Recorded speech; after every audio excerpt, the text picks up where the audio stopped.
that it was about this time of day, exactly 80 years ago, that Winston Churchill announced victory in Europe, and that led to great celebrations across Europe, across America, but particularly in the United Kingdom. Literally people going out into the street, putting bunting up, going up to the palace, and so to be able to announce this great deal on the same day, 80 years forward, almost at the same hour, and as we were 80 years ago, with the UK and the US standing side by side, I think is incredibly important and makes this truly historic. That close relationship has endured over those 80 years. As you know, Donald, when it comes to defence and security and intelligence sharing, of course, there are no two countries that are closer than our two countries.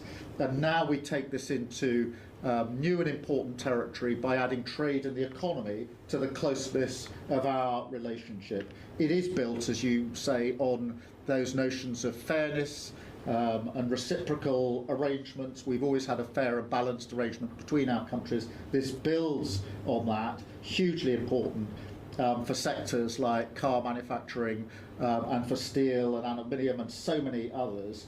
And yes, we can finish hammering out some of the details, but there's a fantastic platform here, including, of course, on the tech side, where I think I'm right in saying we're the only two Western countries with trillion-dollar sectors when it comes to tech.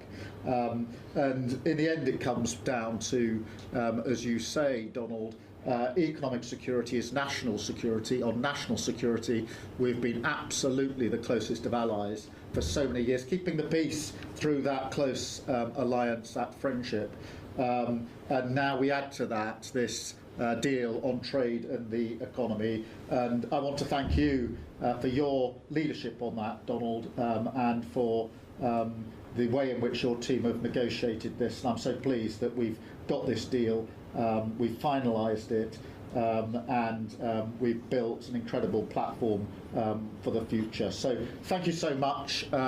Donald, I'm now going to go and do a press conference. I think you have your press in with you, but on the details, I think if you've got Howard, etc., we can deal with that through one of my team. That's great. Well, Mr. Prime Minister, thank you very much. We'll have a continued, maybe a better reading.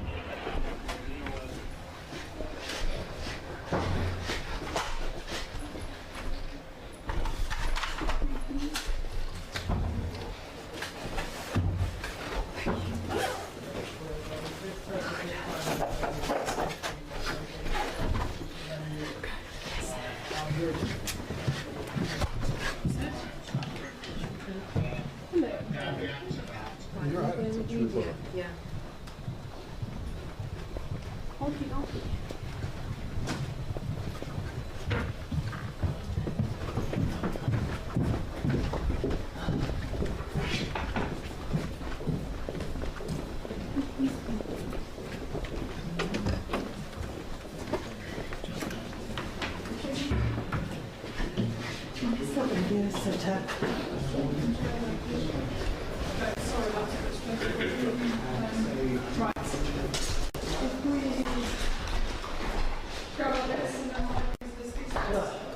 What is the audio setup? You've got an XLR feed. For this, yeah?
could we remember just to keep live feed off for the time being? Live feed off for the time being, just what we said.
This morning after the rugby.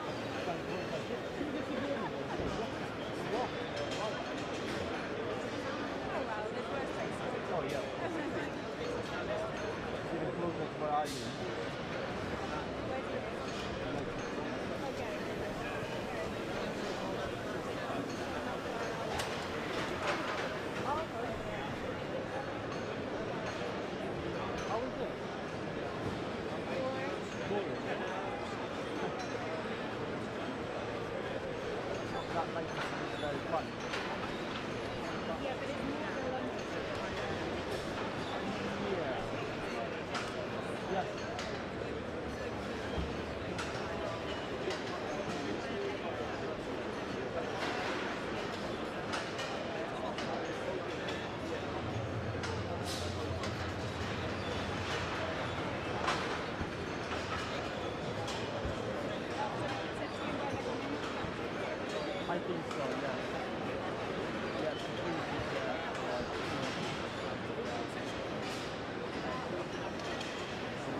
Prime Minister, welcome back to JLR Scotland.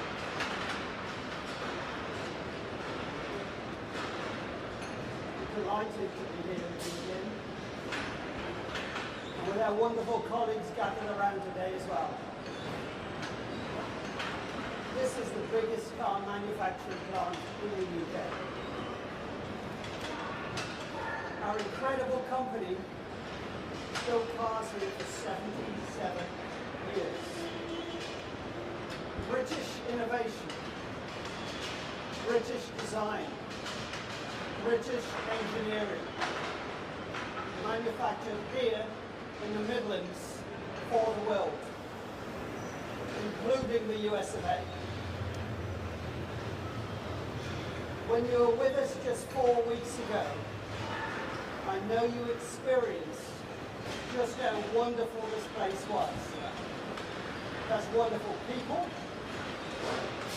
and produces wonderful luxury products. Your commitment that day was to stand by us to the hilt. Your words, to the hilt. And I'm delighted to be able to signal today that those words have been turned into a tariff deal with North America, the US of A, which is significantly goes towards what we need as a company. It creates the certainty that we need to continue to invest going forward.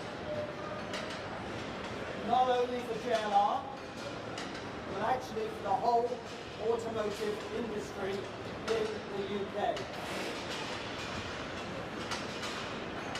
In the last hour, I've witnessed your discussion with President Trump when you finalised that deal.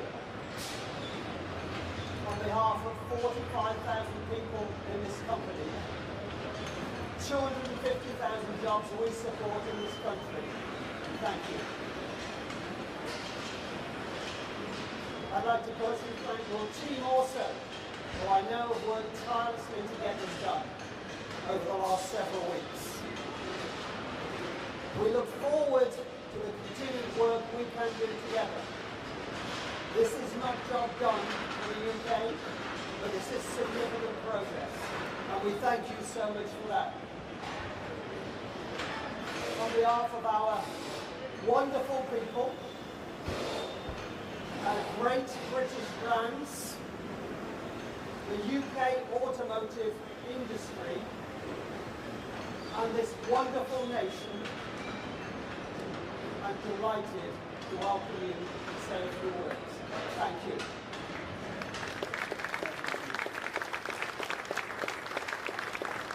Thank you, Adrian, and thank you to all of you. It was fantastic to be with you. What was just a few weeks ago, and really fantastic to come back. Just a few moments ago, I spoke to President Trump, President of the United States, and I'm really pleased to announce to you, and I wanted to come to you to announce it, that we've agreed the basis of a historic economic prosperity deal. And that is a deal that will protect British businesses and save thousands of jobs in Britain. Really important, skilled, well-paid jobs. It will remove tariffs on British steel and aluminium, reducing them to zero. It will provide vital assurances for our life sciences sector so important to our economy, and grant unprecedented market access for British farmers without compromising our high standards.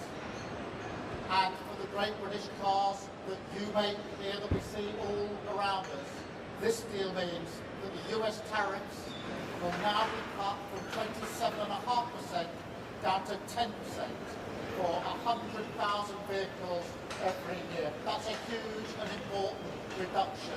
And I know from when I was last year, how much that would have been weighing on your minds when you knew the size of the tariff that would otherwise be in place. To get that decrease was hugely important to me. And I can tell you, my teams are working really hard on this deal, night and day for weeks, I was working with them.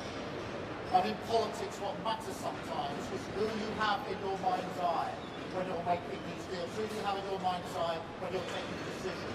And what I took away from here last time was you and the brilliant work that you do, and had you in my mind's eye as we did that. And we've got scope now to increase that quota as we go forward. So this is not fixed. This is where we've got to.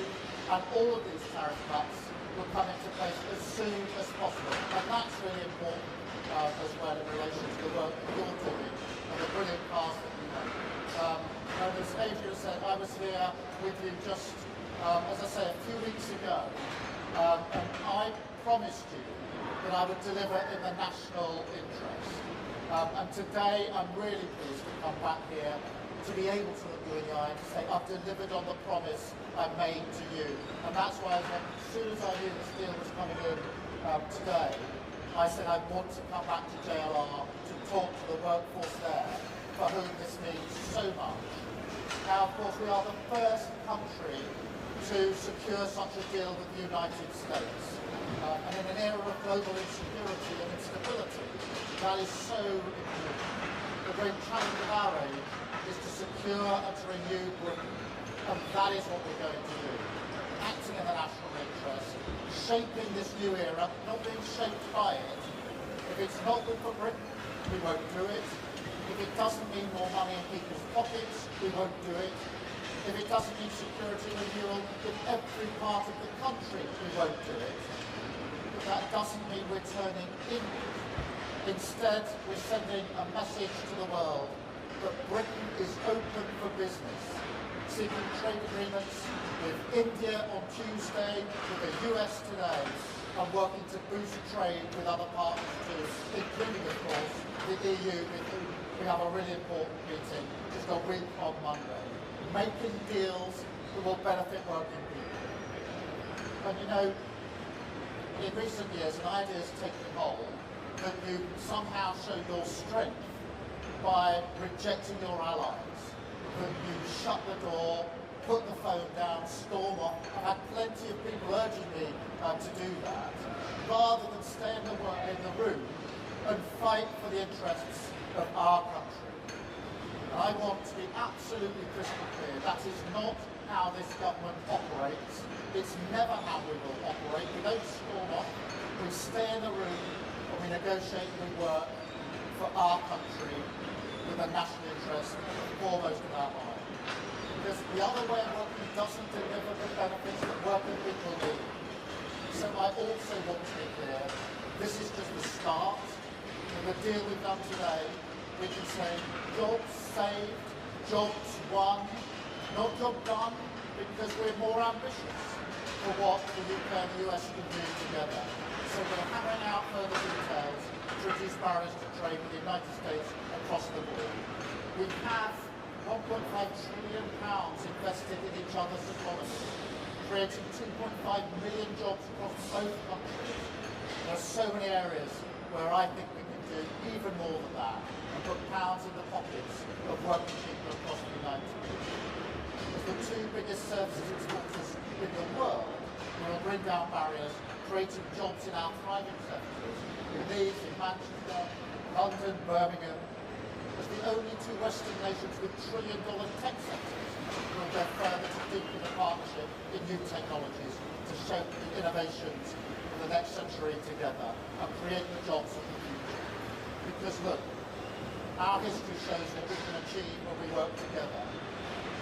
And what timing for this deal, that we've agreed this deal on VE Day. 80 years ago today, Churchill was addressing the nation at the end of the Second World War, victory in Europe. And we were standing in the United Kingdom with the United States on defence and security. And for 80 years we've been the closest of partners. And today we've added to that trade and the economy in a special relationship between us, defined by peace and economic prosperity. So it's fitting today that we renew the bond on the 80th anniversary of the year. I'm going to take some questions in a minute, but I do want to spend some time with you because I know how important this is for you all of your work colleagues here, all of your families, who I know will have been worried about what is going to happen. Of course they're worried, they're proud of what you do, worried about what might have happened, but not just you and your families, but your communities and all the other jobs that depend on the work you do here. We're iconic, we're proud of what we do, but I promised you we would do whatever we need to do to get to a position where we can ensure that your brilliant work continues and thrives in the future. I meant that as a promise made and a promise I always intended to deliver to you.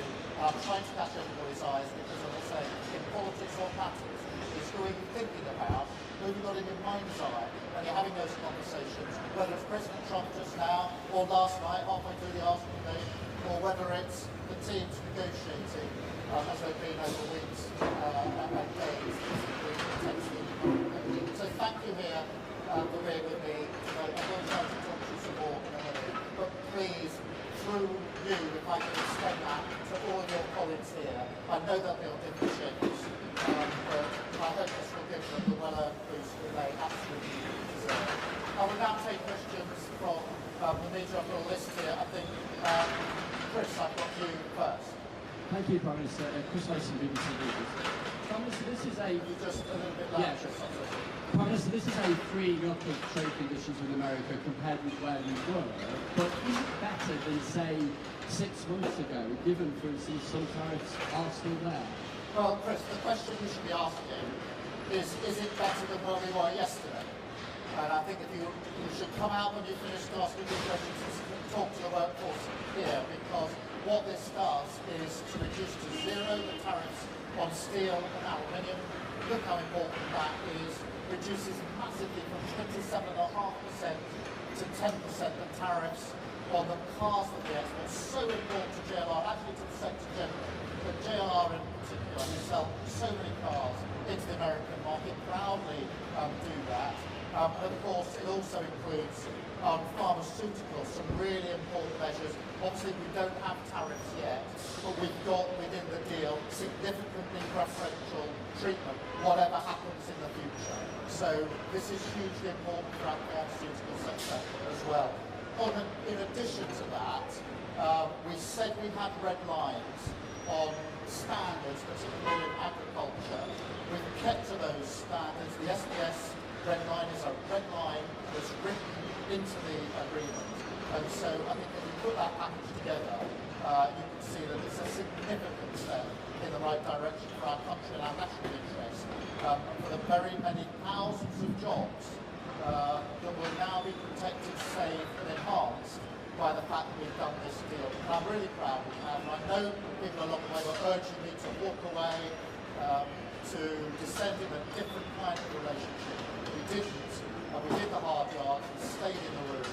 And I'm really pleased to say to the workforce here and through them to the country how important I think this is. Thank you, Chris. Robert, I'll come to you next. Prime Minister, all the polling shows that the British people think an improved trade deal with the European Union is more important than a US trade deal. The British people are right, aren't they? Well, Robert, you're already minutes after this deal with the US, still pushing me back to should we choose between the US and the EU? No is the answer to that question.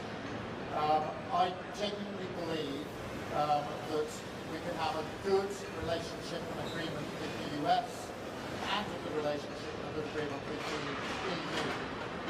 That's why red lines have been really important in the way that we've negotiated this. But look what we've shown this week, that through patience, through pragmatism, through not doing politics as performance, but doing politics as the serious art of negotiation. We've got a deal 48 hours ago in India, which of course also deals with car manufacturing, by the way, through the discussions we had there. We've got the deal now with the US. We go on Monday week to the EU-UK summit. But I've always said that the strength of the UK is being able to deal both with the US and the EU on security and defence and on trade and the economy. And that's the basis on which we move forward. And I think the workforce here would say to you in very loud terms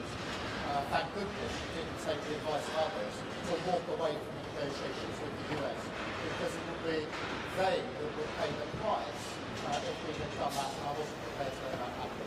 Thank you, Robert. Beth, Sky News. Thank you, Prime Minister Becky Sky News. Back in February, when you did a press conference with Donald Trump in the White House, he said, we could end up with a real trade deal where tariffs wouldn't be necessary. We'll see. Those were Donald Trump's words. And you've come out, and yes, you have a concession on cars. You have a flat tariff still of 10%. Are you disappointed with that? Is this just the start? And to those voters last week in the local elections that gave you the worst ever vote share you've had in a set of elections as a Labour Party, what's your message to them? Thank you. Well, my message to them is that we absolutely get the message that they sent last Thursday. We will remain focused as ever on the national interest, and I have them in mind, I have the workforce here in mind when we make the decisions that we make. I don't make them for my sake, I make them on behalf of working people across this country. And in relation to this deal, yes, we would like to go further in relation to tariffs, but I think it's really important that we've been able to get this deal over the line now, because in that way we've been able to protect and save and enhance jobs right here, right now. And that reduction from 27.5% down to 10% makes a huge difference to firms like JLR and the decisions they have to make about the future. Decisions that I want them to make about the future. Steel and aluminium obviously being in the news hugely in recent weeks. To get that down to 0% as well is hugely important. Pharmaceuticals is one of the most important sectors in our economy, and therefore there's nothing to get down at the moment because there isn't the tax, but there should be. It's already got into a position of significantly preferential outcomes. Will I know be a welcome relief to them? So I measure this by the reactions of those that are most affected by the tariffs, which is the workforce here, it's those in pharmaceuticals, those that work in steel and aluminium. But look, there's a huge ambition here. There's a lot in the deal about tech. We are two of the leading economies on tech. There's a huge amount we can do on tech as well. So we want to go further, in those areas and on tariffs, keeping our red lines absolutely in place on SBS and on food standards and agricultural standards, because that matters so much to us here. Thank you, Beth. Paul. Hi there, Paul McWright from the Prime Minister. Business needs certainty. President Trump is no stranger to changing his mind on a whim. What assurances can you give business, give the workers here, that despite what you've agreed today, we're not all going to wake up to a post tomorrow that effectively rips all out? Well, we've been negotiating this text for a long time. I had discussions with Donald Trump along the way, including discussions last night. We're clearly in agreement. There is a written text. This is reduced to writing. That text will be available. So this is an agreement that is absolutely clear. We work well together. We respect each other, the President and I, and we trust each other. And have trusted each other through this process. Each of us mandating our negotiating teams to get the best deal for our respective countries. Both teams have fought hard in tough negotiations, and we've arrived at an agreement that I went through with the President last night, and we've just agreed moments ago here at JLR. So clear agreement in terms, and these tariff reductions to come in very short order make a material difference to the lives of very many people. Thank you very much. I've got Noah. Noah from The Sun. Hi, Prime Minister. I was wondering if you could please spell out for us what your strategy is going to be to get those 10% tariffs down to 0%. I know you're talking a lot about today being job safe, not a job done, but a lot of people will be thinking 10% still isn't good enough, we're worse off than a year ago. How are you going to approach negotiations going forward, and how long will it take till we get to 0%? I will approach negotiations in the same way I've approached negotiations with India and with President Trump to get to today's deal. With India, I met Prime Minister Modi at the G20 in Brazil. We agreed that we would get our teams to work together at pace in a courteous, respectful, business-like way. With President Trump, we've operated in the same way, not walking out the room, not slamming doors, but staying in the room negotiating. The same with the EU, respectfully negotiating in relation to the summit that we'll have a week on this. So we're doing it exactly the same way. But please do not underestimate the significance of the tariff reductions today, because these are measured in thousands of good, well-paid jobs across the country. And that really matters. That's the heart of everything that I believe in. And I believe that serious, pragmatic, in-the-room negotiations acting in the national interest are far better than performative politics. People slamming the door, floundering out, being performative but not actually delivering for what people. And I'll continue in the same vein. We've had 2 trade deals this week by acting in that way. And I think that shows that serious pragmatism defeats performative politics any day of the week. Thank you. Mikey, from the Mirror. You mentioned tech a couple of times. JD Vance has on a number of occasions said that one of his red lines is concessions on our anti-hate speech laws.